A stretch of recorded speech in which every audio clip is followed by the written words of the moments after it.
We can't all be the main character, I said, my voice raised, battling to be heard over the sound of the radio and the motorway traffic. What? Uncle Pete has selective hearing, and he had been selecting not to hear me for most of the journey. I said, we can't all be the main character, otherwise who would be the sidekick, or the audience, or the reader? What the bloody hell are you on about? I sighed.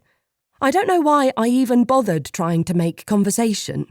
We were listening to talk radio, and there was a woman on as a guest, who 2 men were shouting over, talking about main character energy and how you can manifest whatever you want if you try hard enough. And if you buy her book, I guess. Uncle Pete was the one who had turned up the volume in the first place, trying his best to look meaningfully at me while I stared resolutely ahead. I couldn't see him properly because I had a huge cage on my knees, the white metal bars all the way up to the roof of the van. I was extremely aware of him, though, because he kept offering me his bag of mini Kit Kats through the bars, like he was my keeper at the zoo. I just mean, maybe it's okay that I'm one of life's observers rather than being an active participant, I said. What if I was just fine staying at home, living with Mum, working at Glazed for the rest of my life? I was meant to be making a hypothetical point about the dubious premise of this woman's book, but my heart lurched involuntarily when I said it. The longing for home I had been barely allowing myself to feel ripped through me. Well, it's a bit late for that, isn't it? Uncle Pete said, his mouth full. I just knew he was spraying wet crumbs all over the dashboard. I was starting to feel nauseous. You know what your problem is, Issy? That I think too much. It's that you think too much, he said. I clenched my teeth. Maybe you don't think enough, Uncle Pete. Did you ever think of that? He snorted with laughter. More crumbs. More nausea. Maybe that's why I'm so happy, and you're always in such a bloody grump, Wizzy. Issy, I said. Don't call me Wizzy. I'm 28 years old. Our little Wizzy, Uncle Pete said, ignoring me. Always bloody grumping about something. Always bloody grumping is not exactly the term I'd use to describe, quite literally, clinical depression. Uncle Pete turned up the volume on the radio again. Before I could protest any further, the men now shouting at each other about a political landscape none of them seemed to understand.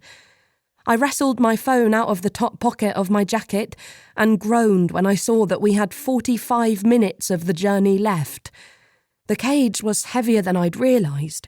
I had stopped being able to feel my legs before we reached the motorway. I rested my head against the window of Pete's van and let it vibrate against the glass.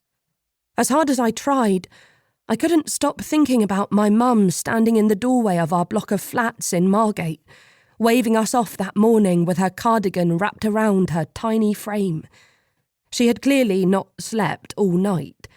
Uncle Pete, her younger brother, had gripped her shoulder just before we left and said something to her, but I don't know what it was. It might have been, I'll take care of her. But it could just as easily have been, get a bloody grip, love. Just when the sat-nav was telling us we were 10 minutes away from our destination, we drove into the car park of a 24-hour superstore. Careful, I yelled as Uncle Pete pulled into a tight parking space and slammed on the brakes. I clung on to the cage as I was thrown back in my seat. It's fine, babe, Uncle Pete said. I still couldn't see him clearly, but I heard the effort of him slithering out of the driver's side door, grunting and wheezing, trying not to scratch the car next to us. Uncle Pete is not a small man. I placed the cage gently onto the driver's seat and began the process of slithering out of the van myself. Maddeningly, I could hear Uncle Pete wincing, watching as the passenger door knocked against the car next to us, as if he was not entirely responsible for where we had parked. Back in a second, I said, through the window I'd left cracked open. The news kept saying it was unseasonably warm for September, or, put better perhaps by Uncle Pete, it was absolutely bloody roasting.